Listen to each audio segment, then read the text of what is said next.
불과 30년 전만 해도 제가 30대였습니다.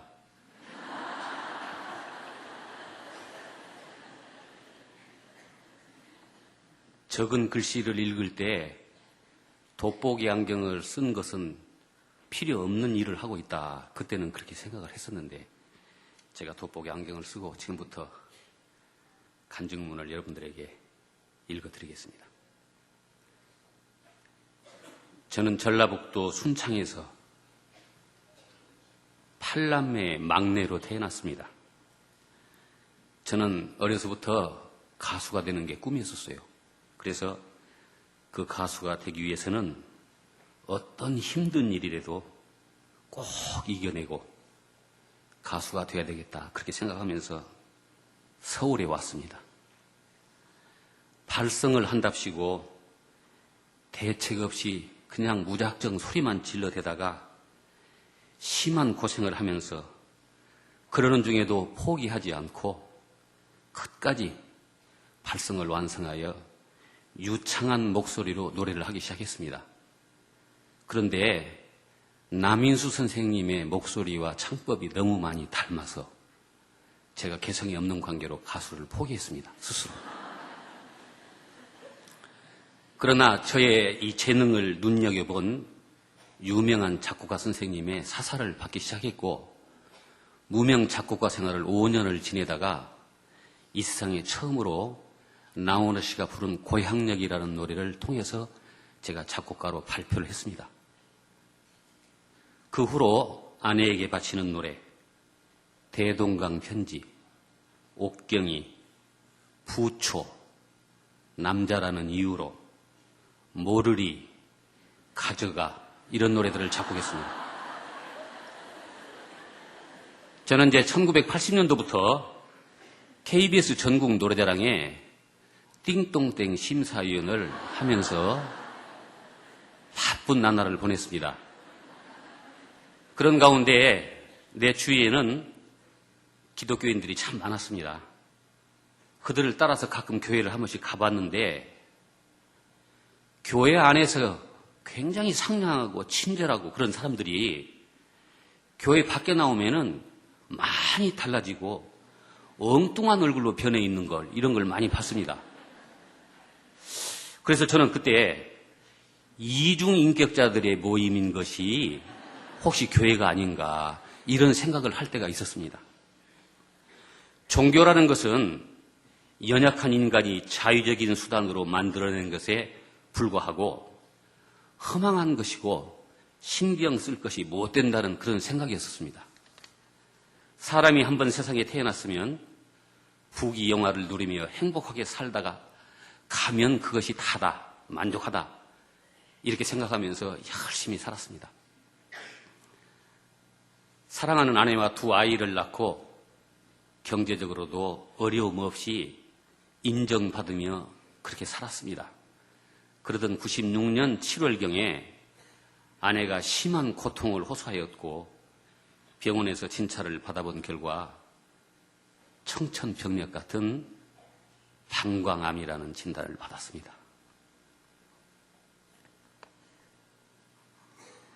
아니, 내 아내가 암이라니. 내 아내가 96살 먹을 우리 어머님이 96살에 세상을 떠나셨습니다. 96살까지 막내 며느리가 우리 어머니를 모시고 봉양했습니다. 그런 착한 아내가 암이라니 하늘이 무너지는 것 같았고 앞이 캄캄했습니다. 내 삶이 송두리째 무너지는 그런 순간이었습니다.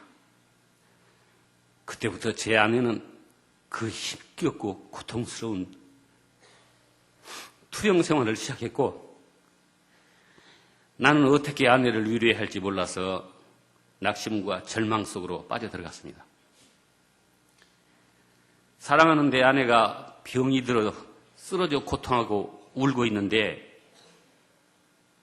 나는 내 아내를 위해서 아무것도 해줄 수 있는 일이 없었습니다.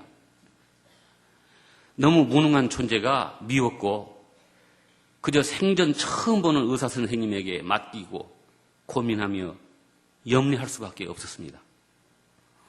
그러던 어느 날 작품 관계로 동료 작곡가를 찾아갔습니다. 그분은 신실한 기독교인이었는데 평소에 만나기만 하면 예수님을 믿어야 산다 그러면서 사실은 나 죽지도 않고 멀쩡히 살아있는데 진지하고 따분한 얘기를 크게 저한테 늘어놨습니다. 그래서 꼭 만나야 될 일이 있어도 가급적 안 만나고 피하고 했습니다. 그날은 어쩔 수 없이 만나야 될 일이 있었기 때문에 정말 쓴 마음으로 찾아갔는데 여전히 또 시작을 했습니다. 임 선생님, 우리 인간은 무엇이든지 할 수 있을 것 같아서 덤벼들지만 인간에게는 능력의 한계가 있고 인생은 인간이 스스로 책임지고 감당하기에는 너무나 무겁고 힘겨운 일들이 많습니다. 임 선생님, 예수님은 죄와 질병과 마음의 고통으로 신음하는 인간들을 도우시려고 오셨습니다. 하나님은 우리를 사랑하시고 그 사랑을 받아주시기를 원합니다.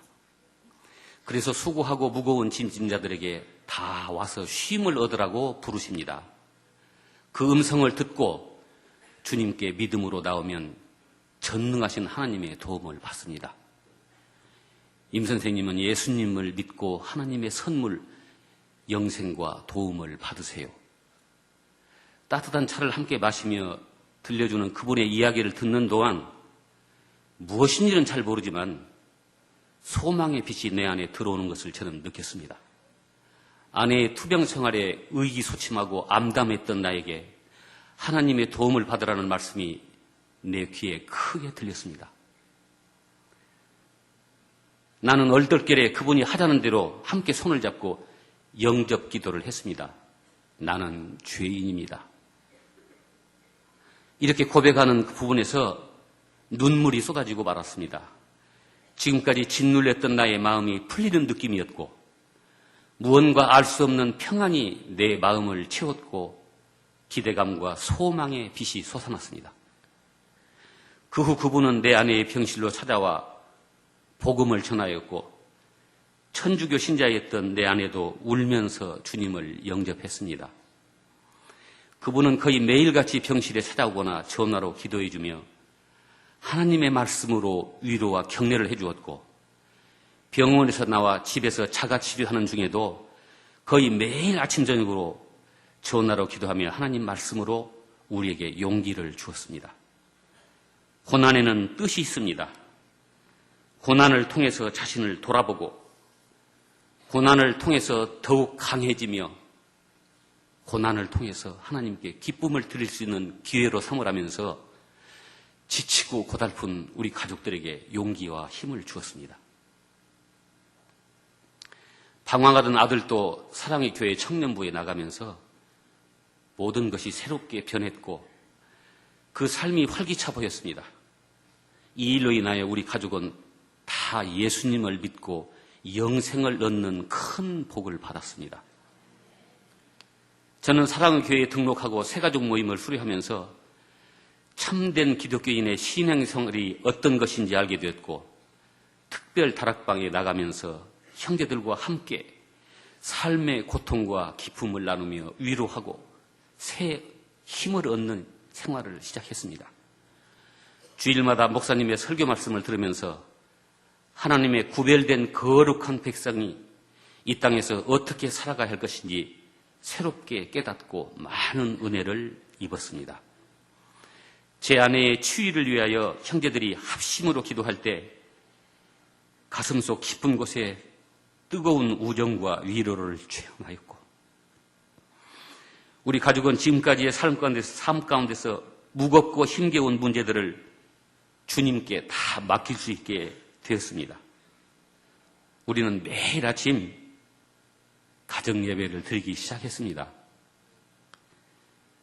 주 안에 있는 나에게 딴 근심이 있으랴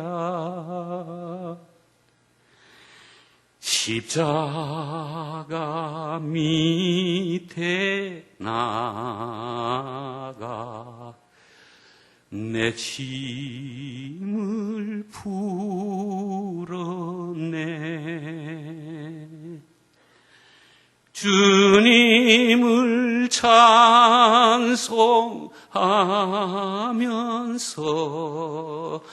할렐루야 할렐루야. 내 앞길 멀고 험해도 나 주님만 따라가리.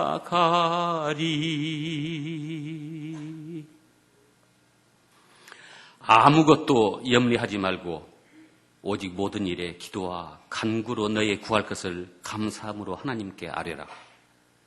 그리하면 모든 지각에 뛰어난 하나님의 평강이 그리스도 예수 안에서 너의 마음과 생각을 지키시리라. 우리는 이 말씀을 붙들고 위로와 평안을 얻었습니다. 왜 진작 이런 기쁨을 몰랐을까?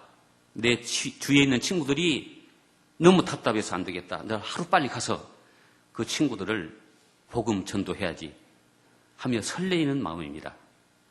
예수님을 안 믿고 무슨 재미로 살까? 지난날 동료 작곡가가 내게 해주던 말을 내가 중얼거리며 내 주변의 사람들을 만날 때마다 예수님을 믿으라고 합니다. 제 아내는 아직도 고통의 터널을 힘겹게 걸어가고 있지만 그 가운데도 입에서는 찬양이 흘러나오고 기도가 있으며 주님의 도우심을 의지하는 믿음과 소망의 기쁨이 있습니다. 그러므로 저희는 확신합니다. 저희는 이미 주님의 능력으로 고통을 정복했습니다. 아직 저희들이 온전히 영적으로 깨어나지 못함을 주님께서 훈련시키며 더욱더 강건해지고 더 큰 영광 주시려고 준비시켜 주심을 저희들은 믿습니다. 믿음으로 기도하며 기쁨으로 찬양하며 주님께서 인도하시는 대로 앞으로 저희들은 나갈 것입니다. 언젠가 하나님께서 그 사랑의 손길로 내 아내의 고통의 그림자를 거두시고 피곤한 병상에서 일으켜 세우시는 날, 전 아내와 손잡고 전 세계를 다니며 살아계신 아버지 하나님을 증거하고 그 영광을 찬양할 것입니다. 귀한 강단을 허락하시고 제 삶 가운데 역사하신 하나님의 사랑의 능력과 은총을 증거하게 하신 하나님께 영광 돌립니다. 할렐루야. 감사합니다.